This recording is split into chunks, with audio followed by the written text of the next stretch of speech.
Welcome. In this video, I wanted to continue my series on development tips to speed up your work with Unity by talking about what to do once you have performed a build of your game. What I'm going to show you is how to create an installer, like you see with most applications, and I'm going to do this with a free utility called the Inno Setup Compiler. Then I will show you how to automate the whole process within Unity, so every time you make a build, you'll be able to launch that Inno Setup Compiler like magic, and I'm going to show you a beginner way of doing it, and we're going to move on to some more advanced options. So let's start here, where we have a basic project for Happy Zombies, a fictional game about zombies who love doing yoga. So let's stop playing this game, and we'll jump into creating a build. And as you know, to create a build, we go File, Build Settings, Build, and then we choose a folder. And I've got a local folder here called Builds that I'm going to use. Now, while that's building, you will know that if you've created a build before, that at the end you get an exe, several folders and files, and if you plan to distribute this amongst, say, a team of QA, or maybe friends and family to test, what would you usually do? You'd zip it up and rename it. So here's the build that we just made. If I select all these items, and I choose to send to a compressed zip folder, it will zip it up. And then once that's done, I'll rename this file Happy Zombies, and then I'll put a version number afterwards so they know which version they're dealing with. So Happy Zombies version 001, because we're very early stages in this game. Now if I send this off to, say, my QA, etc., they'll have to extract all the files from that folder, maybe put it somewhere where they know it's going to be, then they'll play the game, give me the feedback, and the cycle continues.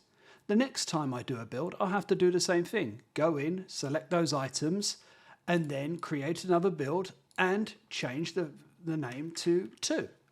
Now you can see how this could get quite tedious. I'm having to send them a zip file, which I've had to create every time and rename and remember the versions that I'm using, and then they're having to extract that to a new location, etc. And it becomes a bit problematic, and I guarantee at some point you'll get reports back for a version that isn't the latest one that you've sent them. So how do we get past this? Well, we create an installer, like you see with most of the applications. And what I'm going to do now is I'm going to show you how to do that. So let's delete this zip file, because we won't be needing that. We'll create a folder, which I've done here, called installers, which is local to my builds folder. And we'll create a script here for the Inno Setup Compiler. Now, I'm not going to show you how to install the Inno Setup Compiler. It's a standard application, but I will leave a link in the description as to where you can go and get it. Now, what we do is we create a file, and we're going to call this installer.iss.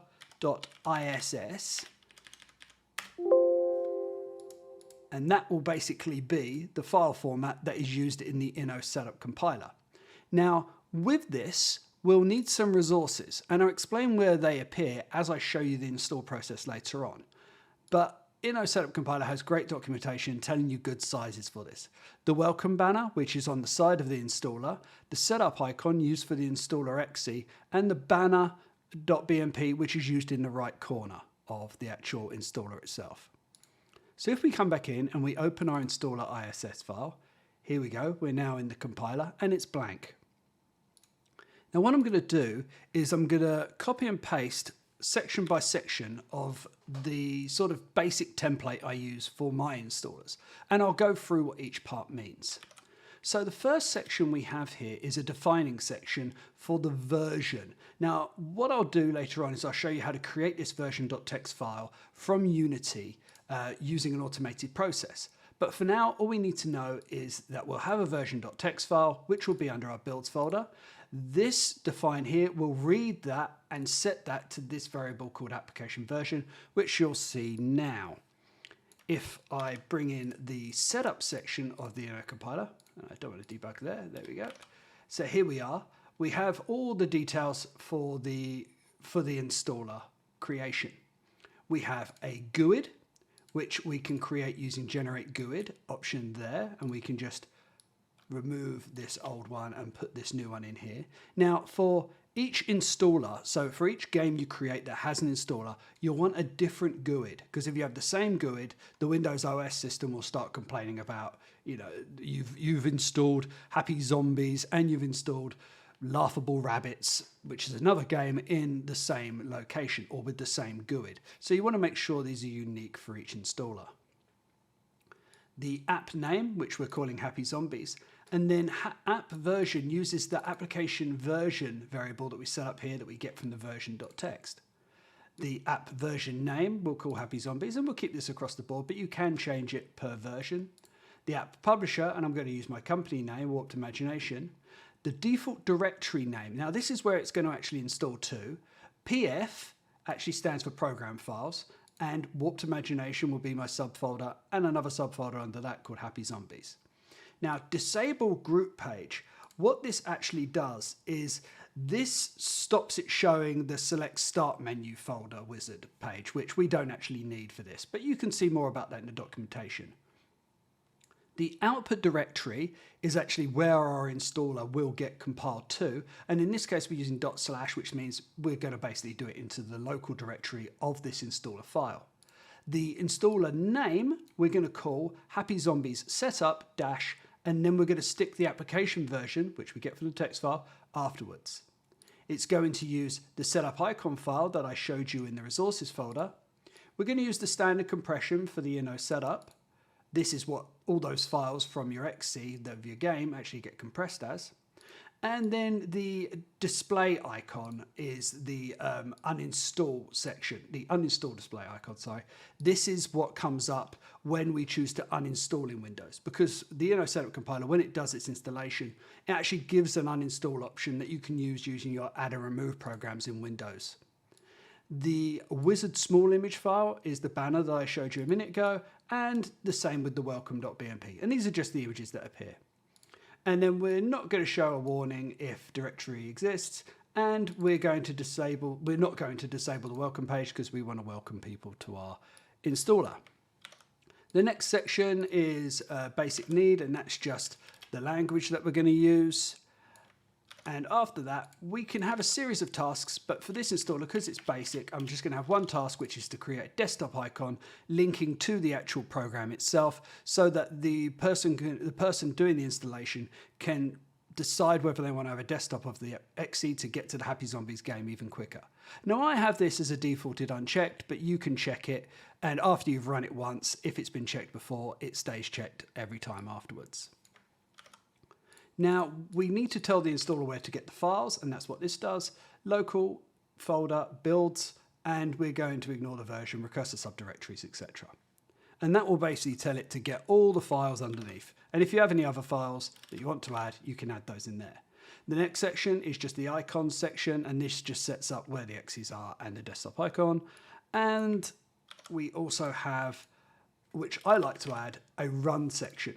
Now this adds a page to the end of the installer that basically asks the user if they want to run the Happy Zombies XE straight away. And if it's QA or something, they probably do. They've probably got that installer and they want to run it because they want to give you feedback. And then the last section, I override some of the messages that get displayed on the installer just because I prefer the format that's here. And you'll see this in a second. So now we have that all set up, we could compile it. But what we want to do is we want to set up this version.txt file in the build folder just to make sure that we have it there. So if we go to our Happy Zombies installers, we'll go to Happy Zombies and we'll go to builds. We'll add a text file here called version.txt. Oh, not text.txt. That doesn't make sense.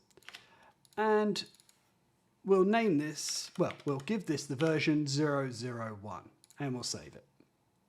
Okay, now we can come back into here and we can run the compile icon at the top here.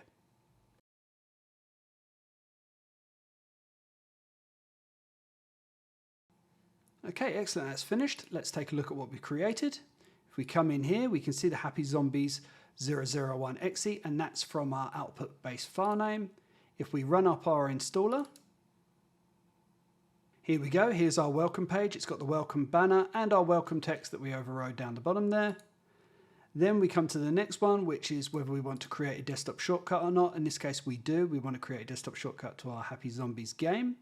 This is the banner.bmp image that you saw in resources, and there's the setup icon image there, which is also the one you see on File Explorer. Now we see a page that tells us what we're going to install. And we're done installing. Now we can actually launch the game. This is from our run page that we set up. Let's press finish. And it runs up our Happy Zombies game. And there is one happy zombie doing his yoga. So let's close that down. Right, that's great and all. We've created it. But now let's automate this process and jump back into Unity.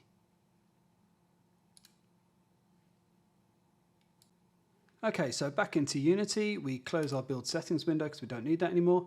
Let's capture the build process in a script and start processing it. So let's create a folder which we'll call editor, and we'll open that up. And we'll create a script under the editor folder called build processing. And we'll open that up in Visual Studio. Here we go, reload. Now the template might look a little bit different to your template. You can watch my other video on building in Unity quicker, which shows you how to alter these. But for now, we'll just go ahead and we'll delete these because we won't be needing them. Now, you'll need a couple of libraries for this. We're going to need to get the Unity editor library. And also, we're going to be needing the Unity editor build and the Unity editor build reporting.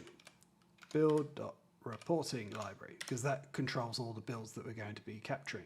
So now we want to create a couple of interfaces, and this basically, once compiled into Unity, will basically tell it that this class will capture our build processes. So the first one we want to capture is the pre-process build with report, and obviously, going with that, the post-process build with report. Now, as a little shortcut, what you can do is you can actually control dot on those, and Visual Studio will enable you to just fill in the interface, and we want to do that for both. Control dot, and there we go. So now we've got our post process and we've got our pre-process. I'm going to swap these around because I like the pre to go before the post because it just makes more sense. Okay, so these have system not implemented exceptions, so obviously we don't want to run with that.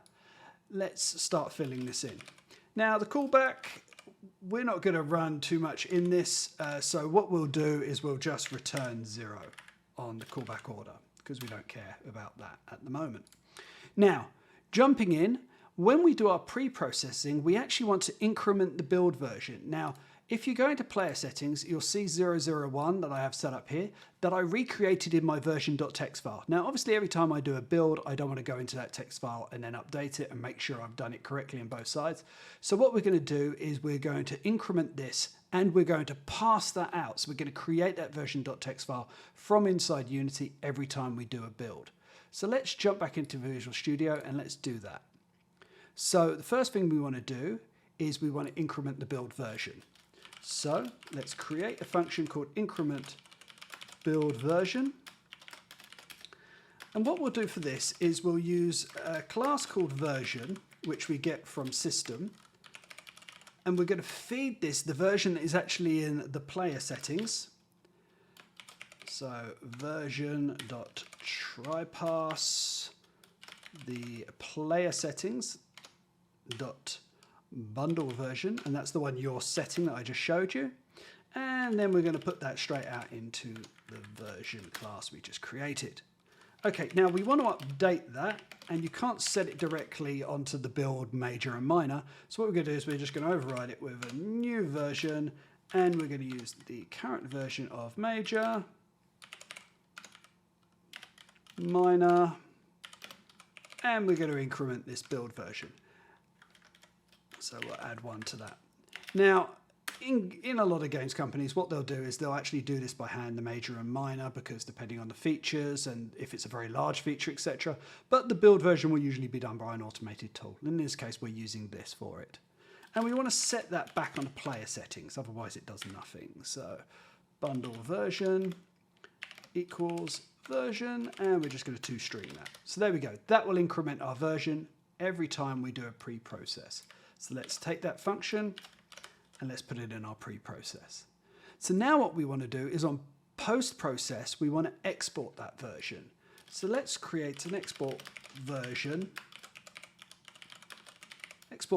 file function. Now, what we're going to need to do is we're going to need to create a path where that version file will go. And handily, we can actually get the output path from our build report. So output path. So I'll show you how to do that in a second, but let's build this path out from this. Now the output path we get from our build report is actually to the exe, which obviously we don't want. We actually want the folder of the exe. So let's just call it build path, and we'll use a quick little trick to actually get the folder from the actual file. And what we do is we use the file info class, and we call directory, which gives us directory info, and we just get full name from that directory info. So what that does is file info basically takes in a path and creates a file info object, and that will give you loads of access to options like the directory, and then the directory info has a full name to give back, and that's the whole string to where it actually is, and we'll use that to fill in our build path. So what we want to do is we also want to create a version path to that, and this will just be where our version file is. And that will use the path class, and we'll combine our build path with the name of our version file. And we'll call that version.txt. And that has to be the same as the one that we have in our installer so it can find it. So the next thing to do is file, write all text, because we want to pump that out. And to version path, we want to pump out just simply the player settings bundle version. There we go. And that will fill in our version file. Now, let's fill in what we're going to do on this post process. Now, obviously, builds fail. And if a build fails, we don't want to actually pump out a version number. So if report.summary.result, if this is a failure, so if the build result is failed, we're just going to exit out. We don't want to do anything else. Otherwise, we actually want to export the version. Export version file, and we want to get this file path that I mentioned from report.summary again, and we're going to get the output path. There we go, and that will do it. So that's our class started. We got our pre-process to the build, what will happen before the build, and our post-process to the build, what will happen after the build, incrementing the version and exporting that as a file. So let's save that and go back into Unity.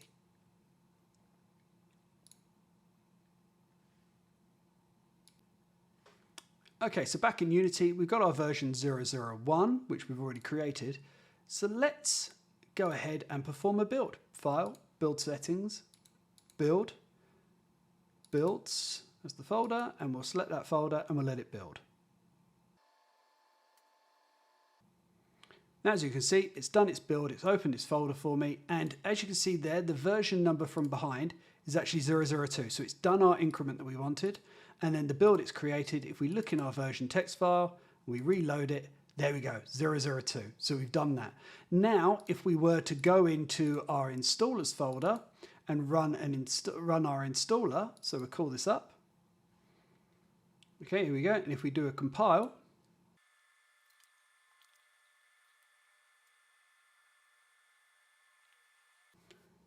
excellent, that's finished. Let's have a look. And as you can see, we have our 002. Now, I won't bother running the installer. I just wanted to show you it working. Right, so let's jump back into Unity, because what we want to do is we don't want to come in and open that installer and run it every time. We want to automate that process. So let's go back into Unity and do that. Okay, so back in Unity, let's open our Visual Studio and let's dig right in. Now, what we want to do here is once we've exported the version file, we want to ask the user if they want to run their installer. So let's build a function called run installer compiler. And what this is going to do is we're going to get a path to our compiler application, and this is the application you install for Inno Compiler, and I'll just copy and paste it there. And what we'll do is we'll fill that in automatically in a moment, but for now we can use this. Installation path. So we want to get a path to where our installers actually are, and we'll use our path.combine functionality for this. And we've got application.datapath, and datapath just gives us the actual location we're actually using in Unity. So it fills all that in and passes us back a string to where our Unity application is. And then relative to that, which is the assets folder, we actually want to use the installers folder that we set up earlier. Brilliant. Okay, now we want to actually get the installer path. So that's where the installation path is, but we actually want to get the installer path now. So the installer path is where our ISS is, where our installation compiler script is. So installer path equals path.combine, and we want to take our installation path and we want to pass that, and you have to make sure you spell this right. Installer.iss, there we go. Okay, and we want to just double check that those files exist, because if they don't exist, then we'll break out. And this might be because somebody has installed a different version of the Inno compiler setup, or that they haven't actually set up the script. And we want to make sure that anybody new to our program has actually done this before they can run these particular parts. So there we go. And what we use now is we'll use the system.diagnostics process class, diagnostics process, and we'll call that process, and we're going to create, don't know why I did that, process equals a new system diagnostics process. There we go. Right, now what this functionality does is it actually enables you to run an exe from a C# script, and in this case the exe we want to run is actually the Inno compiler, and that's the application we installed. And we want to give that some arguments, and the arguments we want to give it is our script, our compiler script. So arguments, and then we give it the first argument, which is cc, and the installer path. There we go. Okay, and we'll run that. So start. Now what this does is it basically passes in these arguments. This is something set by the Inno compiler application that you need before you actually pass it the script. So these are the arguments. It will run up that application with those arguments and will perform our installer, which is awesome. Okay, so the next thing we want to do is we want to make sure we run this from our post-process build step. So what we'll do is we'll want to make sure that we're actually building the right version. Because let's say you're doing a VR application and you're doing it both for Oculus on standalone on your PC, and you're doing it for Oculus on the Oculus 2, which will be an Android version. Well, you won't want to build this installer for the Android version because that won't work. We only want to do that for the standalone. And that's what we're checking here. We're making sure the platform group is standalone, the Windows PC build. Now we want to make sure that the person running this will want to actually create an installer, because they might just be making a build to do some local testing and they don't want to run the installer every time they actually do it.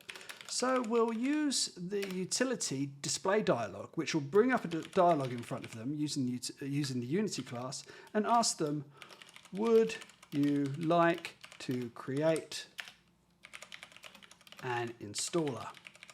There we go, question mark. And we'll give them two options, yes or no. And then if they choose to do yes, we'll run the installer compiler.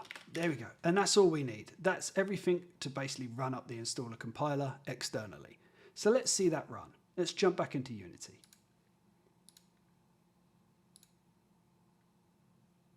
So back in Unity, if we perform our build and we choose our builds folder, now when we actually perform our build, there, as soon as it's done, it's asked us whether we would like to actually run, or whether we'd like to create our installer, and we press yes. And what this does is it runs the application, the Inno Setup Compiler application, with that script we gave it, and it performs our installation compile. And there we have it. Version 003 of our installer has been created. Awesome. Now, if we go back into our script, the one thing we'll notice is we have this hard-coded path to the Inno Setup Compiler application. Now I don't like this because if this changes or another person on our team installs a new one and say it's Inno Setup 7 or Inno Setup 5, this won't work for them. So let's grab that from a different resource, and what we're going to use is we're going to use the registry on Windows to find that. And we're going to create a sort of a trying function that will return true if it finds it and return false if it doesn't, and also give us the path. So if I spell this correctly, there we go. Get Inno Setup Compiler path, and we're going to out a string from this and return a flag as to whether it did actually work or not. Now we're going to use the registry, and this uses the Windows 32 library that we just added there. And we're going to do a key, registry dot local machine, and we're going to open the subkey, and I'm just going to paste the location there, software classes, Inno Setup, script, shell, open, command. And that's the location on the registry where we'll find the value that we want. And we want to make sure that this actually exists. So we'll check the key does not equal null. And then we'll get the value from the default value of that key. And that's key get value. It's a blank because it's the default. And we're going to return this as a string. Okay, now this string, and if you look in the registry, you can see it from this location, has many options in there because it actually contains arguments that are passed to the Inno Setup Compiler application. So what we want to do is we want to split it to find which one is the exe, the location of the Inno Setup Compiler application. And they're actually delimited by the quotes, so we'll use that, and we'll say if entry ends with, and we'll use the exe extension to know that, and if we find the exe extension, we'll set that to our path. So path equals entry, and we'll return true from there. Now obviously, if that doesn't exist, we want to inform the user. We want to tell them, you know, go and get Inno Setup Compiler installed on your computer. So we'll pass here Inno Setup Compiler not found, and that's an exclamation mark. Super important. Path equals null, and we'll return false from here. And then what we're going to do is we want to swap this out here. So if we get rid of that, we'll say if try, and then out for the string, and there we have it. That will enable us to check the registry and pick up the location of our Inno Setup Compiler application.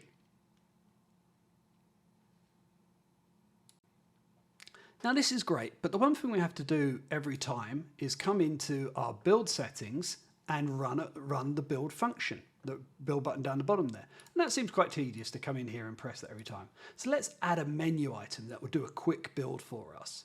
So we'll jump back into our script, come up the top, and you can do this in a different script if you want, but for convenience, I'm going to pop this in here. I'm going to create a menu item. I'm going to create a root menu called My Menu, and I'm going to call the entry quick build. Okay, and that's a static void, and we'll call this quick build menu item. And what we want to do is we want to basically use our builds location on our drive, which is relative to our Unity project that we have set up. So we'll use the application data path that we used previously, and we'll use the relative location, one folder back, that's what that stands for, that // and the builds folder. Now, obviously, you'll probably have this actual location excluded on your Git, and you probably should do because you don't want to be checking in those builds every time. So what we want to do is we want to see if that actually exists, because let's say this is a new person that's just setting up. And if it doesn't exist, we actually want to create that directory. So let's put in the build path here. So that will create the directory if it doesn't exist. And then what we want to do is we want to actually get the exe path, because we're going to set this because we want it to basically be picked up by our installer. So we'll use the build path, we'll use application product name, and we'll add on the extension to this. Now, application product name is the thing you set in your application, in your product settings, and in this case it's Happy Zombies. Now, the reason we don't put that in hard here, because it might be a code name for the project for quite a while before we actually fall on a real name for our game, and if we change it in the settings, we want it to automatically do that here. Now we actually want to do the build. So build pipeline dot build player, and then we want to use the scenes that we've already set up, and we want to use the exe path that we have, and we want to do a build that is the current build, the active build target that we're actually going for. And as you've seen from what we're doing so far, we're using the Windows standalone build. And we don't want to pass any options. Now, you can do all sorts of things here. I mean, this uses the scenes that are set in our Unity project, but you can add extra scenes in here, and you can create several build options that do different scenes, etc., and pump out to a different location. Maybe they go to different targets, and maybe they even use different options. Like you might want a quick option for a development build or a debug build, and you can do that sort of thing here. So if we save this off and we go back into Unity, here we are. Now we can see we have a My Menu option, and if we go down here, we have a quick build. Let's press that. And as we do, the build will be kicked off and it will start performing the build. And we'll notice as it does, the version number will change to 4. There it goes. And it will ask us whether we want to create an installer. And let's say yes.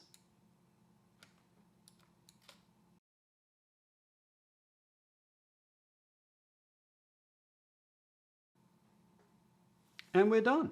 There we go. If we look at our folder, there we have it. Happy Zombie Setup 004, all created from our menu. And all we need to do now is press quick build whenever we want to build, and it'll ask us if we want an installer, all from one button. And that's it for this tutorial on creating automated installers. Now, even if you're not planning on using it for creating installers, I'm sure you can pull some tips and tricks out from this tutorial, like accessing the registry settings, or even creating a quick build menu. So I hope you liked it. I hope you found something useful. Let me know in the comments if there's other things you want me to discuss or look at in future tutorial videos. And if you really liked it, think about pressing the like button and subscribing to the channel so you'll see more tutorials as they come down. And make sure to check out the ones I've already done. And as always, thanks for watching.